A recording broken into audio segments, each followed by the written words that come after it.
Good morning, everybody. Chuck Samples on KVUE social media.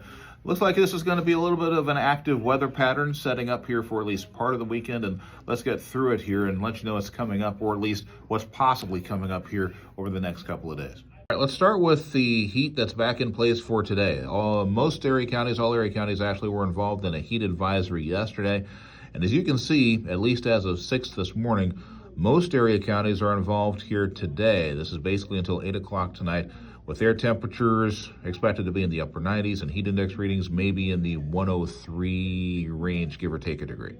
As a cold front moves through the area here later today, tonight, into tomorrow, we do have marginal severe weather risk. This is for late tonight into early tomorrow.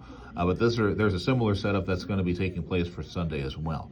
Looking at wind and hail here as the main concerns late tonight, early tomorrow morning, and then strictly more of a wind event that's a possibility here for the afternoon and evening, specifically on Sunday. Now we get to the potential for heavy rain, and this is the heavy rain outlook for tomorrow into Monday. And as you can see, there is a moderate risk of possibly some areas of heavy rainfall and possible flooding / repeated heavy rainfall. The Weather Service is looking at anywhere from 2 to 3 inches of rainfall in certain locations, especially if it comes down heavy and hard as expected, but also especially if it winds up training, and that's where it goes over the same ground repeatedly.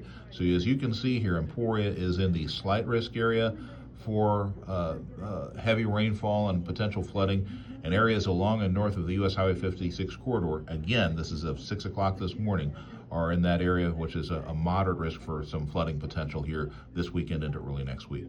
So with the heat today, the rainfall possible the way it appears at times into next week, be sure to stay with KVUE and KVUE.com for updates. Also, if you haven't joined KVUE's social media platforms, which would be KVUE's Facebook, Instagram, YouTube, X channels, be sure to join us so we can get the latest here that we'll be sending out, because we go on air, we go straight through the website at KVUE.com, but we also kick out the alerts through the social media platforms. That's Facebook at KVUE News, Instagram at KVUE News, X at KVUE AM 1400, and obviously our video stream, which you're watching as well on KVUE.com's YouTube channel, YouTube at KVUE News. So keep those in mind. If you do need to report, or if you'd like to report weather, specifically if we get severe weather, specifically if we get rainfall reports, that process is easy as well. You can always call KVUE 620-342-1400, but you can always message the Blue Stem Farm and Ranch text line at 620-342-5863. Regardless, stay with KVUE and KVUE.com for updates this weekend.